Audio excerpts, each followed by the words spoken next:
আসসালামু আলাইকুম। সবাই কেমন আছেন? আমি মোহাম্মদ মেহেদী হাসান সোহেল সরকার, আইনজীবী, জেলা ও দায়রা জজ আদালত কুমিল্লা। দেশ এবং প্রবাস থেকে যারা আমাকে দেখছেন তাদের সকলকে স্বাগতম। আজকে আমি আলোচনা করব, আমাকে অনেকে ফোন দিয়ে জানার চেষ্টা করে যে স্যার, আমি হঠাৎ করে একটা জায়গায় অবস্থান করতেছিলাম বা একটা জায়গায় এসেছি, পূর্ব পরিকল্পিতভাবে আমি একটা ছিনতাইয়ের সম্মুখীন হয়েছি। পূর্ব পরিকল্পিত কেন? যারা এই জায়গাটাতে যারা অবস্থান করতেছিল তারা আসলে ছিনতাই করার জন্যই অবস্থান করতেছিল। হয়তো আমাকে পেয়েছে, আমার কাছ থেকে গুরুত্বপূর্ণ কিছু জিনিস নিয়ে গেছে, যেমন হচ্ছে নগদ টাকা নিয়ে গেছে, মোবাইল নিয়ে গেছে, মানি ব্যাগ নিয়ে গেছে, ল্যাপটপ নিয়ে গেছে, অফিসের ডকুমেন্ট নিয়ে গেছে। এই মুহূর্তে আমার করণীয় কি? আসলে এই বর্তমানে বাংলাদেশে ছিনতাইয়ের প্রকোপ খুবই বেশি। আপনি যে কোনো সময় এই পরিস্থিতির সম্মুখীন হয়ে যেতে পারেন। যদি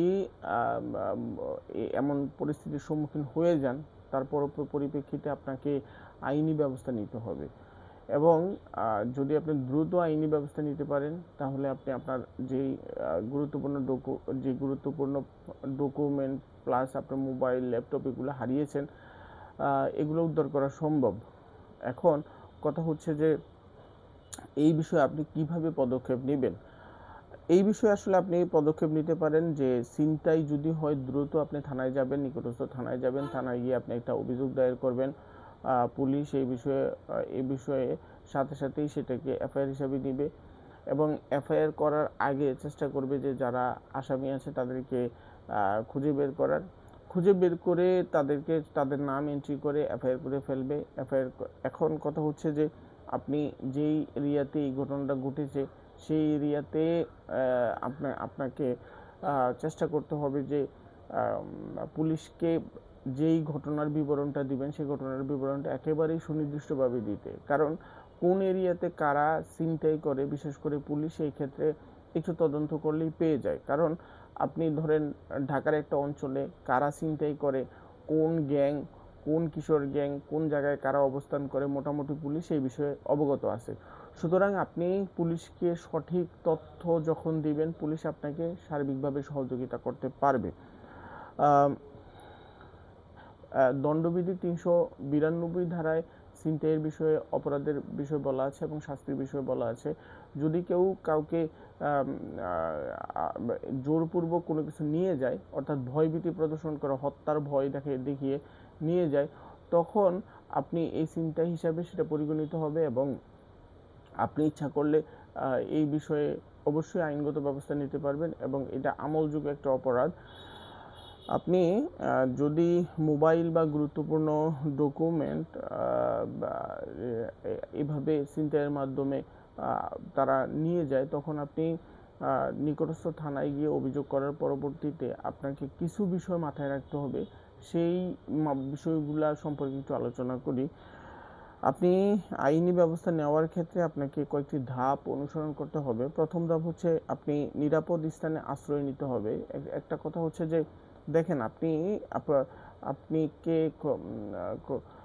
যখন আপনি এমন একটা পরিস্থিতির সম্মুখীন হবেন যে আপনাকে তারা বড় ধরনের আঘাত করার ভয় দেখিয়ে আপনার কাছ থেকে আপনার মূল্যবান জিনিসপত্র নিয়ে যাবে, তখন অবশ্যই আপনি মানসিকভাবে বিপর্যস্ত থাকবেন এবং আপনার এমন একটা পরিস্থিতি হবে যে আপনি একটু দ্বিধাদ্বন্দ্বিতায় থাকবেন।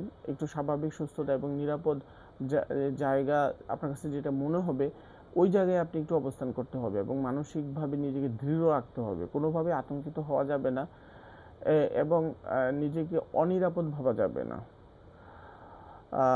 তারপর হচ্ছে আপনি থানায় অভিযোগ। আপনি যে জায়গায় অবস্থান করতেছেন, যে প্রয়োজন হলে আপনি একটা কাউকে জিজ্ঞেস করতে হবে অথবা যারা রিক্সা চালায় তাদের সাথে কথা বলতে হবে যে এই জায়গা থেকে থানাটা কত দূর। অবশ্যই যারা ওই জায়গায় রিক্সাওয়ালা আছে তারা আপনাকে সহযোগিতা করবে, আপনাকে থানাতে নিয়ে যাবে এবং থানাতে গিয়ে আপনি যে ডিউটি অফিসার যে থাকবে তাকে বিস্তারিত বিবরণটা আপনাকে দিতে হবে এবং কোন জায়গায়, কোন স্থানে, কয়টার সময়, কি অবস্থায় আপনি ছিনতাইয়ের শিকার হয়েছেন সেটার বিবরণ দিয়ে একটা এজাহার দায়ের করতে হবে এবং এজাহারটা পাওয়ার সাথে সাথেই পুলিশ আপনাকে ওই ওই জায়গাতে যাবে এবং আসামি যারা তাদেরকে খুঁজে বের করার চেষ্টা করবে এবং এফআইআর করবে। এবং ডকুমেন্ট কি আপনি ডকুমেন্ট সংগ্রহ করবেন। আপনি যেহেতু একটা মামলা করবেন, এই মামলার ডকুমেন্ট আপনি আপনার কাছে রেখে দিবেন এবং মামলা করার সময় আপনার ফোন নাম্বারটা দিতে হবে, আপনার ন্যাশনাল আইডেন্টি কার্ড কপি দেওয়া লাগবে, মামলার বিবরণটা স্পষ্ট করতে হবে এবং পরবর্তীতে পুলিশ আপনার সাথে যেন যোগাযোগ করতে পারে সেই বিষয়ে আপনি একটা ফোন নাম্বার দিয়ে রাখবেন। ডিজিটাল ব্যাংকিং এবং সেবা, যদি আপনার ফোনে ডিজিটাল ব্যাংকিং থাকে, যদি এমন বিষয় থাকে যে আপনি না থাকলেও সেই জায়গায় হয়তো আপনার বিকাশ, রকেট, তারপরে ব্যাংকের যে অ্যাপসগুলো আছে এগুলো যদি থাকে, যে জায়গায় আপনার কাছে ভয়ভীতি দেখিয়ে আপনার পাসওয়ার্ডটাও নিয়ে গেছে, তখন আপনি দ্রুত আপনার ব্যাংকের যেই ব্যাংকের সাথে যোগাযোগ করতে হবে এবং আপনার অ্যাকাউন্টগুলা বন্ধ করে দিতে হবে, যাতে অ্যাকাউন্টে আপাতত কোনো ধরনের লেনদেন না করতে পারে। আপনি কিছু প্রমাণ ইচ্ছা করলে সংগ্রহ করতে পারেন, যেমন যে এরিয়াতে আপনার ছিনতাইটা হয়েছে সেই এরিয়ার আশেপাশে যদি ক্যামেরা থাকে, সিসিটিভি থাকে, আপনি সিসিটিভি ফুটেজগুলো আপনি সংগ্রহ করতে পারেন এবং এই সিসিটিভি ফুটেজটা পরবর্তীতে আপনি মামলা তদন্তকালীন সময় আপনি পুলিশকে দিতে পারেন, অথবা আপনি পুলিশকেও এই বিষয়ে অবগত করতে পারেন যে আপনি ওই এরিয়াতে ছিলেন, আশেপাশে কোনো সিসি ফুটেজ আছে কিনা বা সিসি ক্যামেরা আছে কিনা, সেই ক্যামেরা থেকে আপনি সিসি ফুটেজটা নিয়ে যাওয়ার চেষ্টা করা যেতে পারে।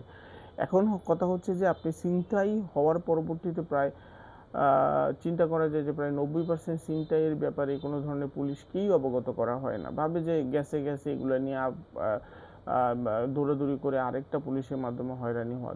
দেখেন, পুলিশ তো আপনাকে সহযোগিতা করার জন্যই আছে, যদি আপনি হয়রানি হন এটা আপনার জন্য, আপনার বা আমাদের জন্য এটা দুর্ভাগ্য। বাংলাদেশের পুলিশ আমাদের অর্থনৈতিক, আমাদের নিজেদের রক্তের বা ঘামের টাকার বিনিময়ে তারা বেতন পায়, তারা সরকারিভাবে টাকা পয়সা যেই ইয়ে করে বেতনটা হয় সেটা আমাদের টাকাতেই হয়। এখন আমাদের এই কষ্টের রক্ত ঘাম করা অর্থ তারা পেয়েও যদি আমাদেরকে পরিপূর্ণ সেবা না দেয়, তখন সেটা আমাদের আসলে দুর্ভাগ্য ছাড়া আর কিছুই না।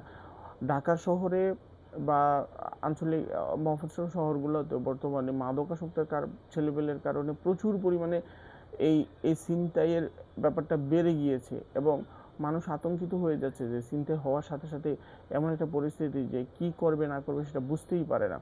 আসলে ছিনতাই হওয়ার পরবর্তীতে আপনি আপনার যে গ্যাজেটগুলো আছে এগুলা, মোবাইল, তারপরে ল্যাপটপ সহ অন্যান্য যেগুলো গুরুত্বপূর্ণ ডকুমেন্ট, যেগুলো আপনার এটার ভিতরে আপনার অনেক ধরনের তথ্য থাকতে পারে, সেই বিষয়গুলো যাতে দ্রুত আপনি উদ্ধার করতে পারেন, সেই জন্য আপনাকে চেষ্টা করতে হবে যে আপনি এই ব্যাপারে সঠিকভাবে থানাতে তথ্য দিয়ে আপনি